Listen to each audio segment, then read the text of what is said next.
Alright, let's get started. It is 3 o'clock. I woke up a half hour ago, so let's talk about some books. The Hunger Games series. First one is called The Hunger Games, obviously. Second one is called Catching Fire. It's a trilogy. This one came out September 1st. This one came out in 2008. The third one should come out in a year or so, and I'm so excited. Tuesday I picked this up, and I spent all day reading it. From 2 to 11 p.m. I was reading this book. It was so good I couldn't put it down. The main character in the book is called Katniss. It takes place in a future North America, of what used to be North America. The ruler of this area is called the Capital. It sits in a place that's around Denver, I would say.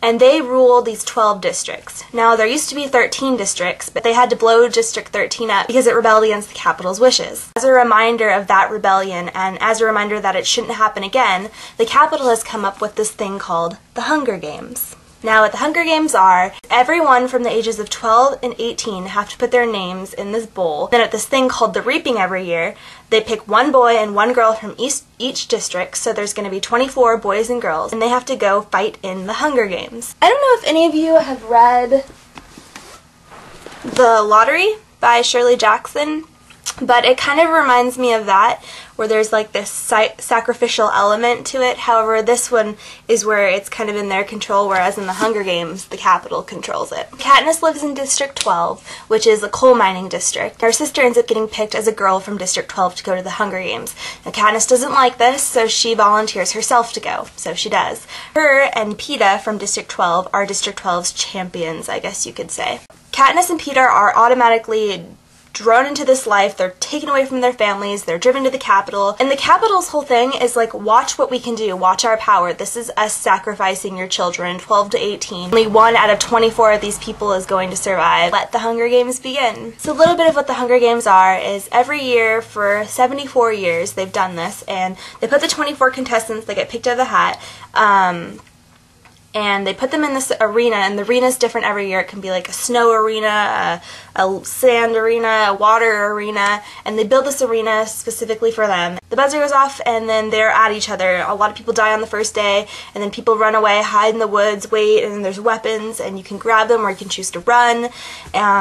And it's all really last man standing. You put 24 kids, 12 to 18, in this arena, and they just kill each other. If you win the Hunger Games, you get to go back to your district, and you're saved from all Hunger Games for all of eternity, and you live in this place called the Victor's Village. Each district is different. They have their own things. There's coal, agriculture, factories. Districts 1 and 2 are really well off, so they make things for the Capital. So a lot of kids from that district want to be in the Hunger Games. They train to be in the Hunger Games, and they're called careers. They're the ones that are the most lethal, whereas, you know, you can pick like a 12-year-old from District 5 and they're just like scared to death, and if no one volunteers for them, they have to go. So that is the first book in the Hunger Games. Katniss and Peeta get thrown into the Hunger Games, and who will survive? The second book in the series is what happens after the Hunger Games. I won't ruin anything, tell you who wins or anything, but the result of the Hunger Games leaves some people questioning the Capital's motives and what they're up to. It shows the protocol of what happens after the Hunger Games, where the victors, they go on a tour of the districts and they pretend to be happy, and everyone pretends to clap for them even though everyone hates them for the most part because they probably killed their children or the people from their district.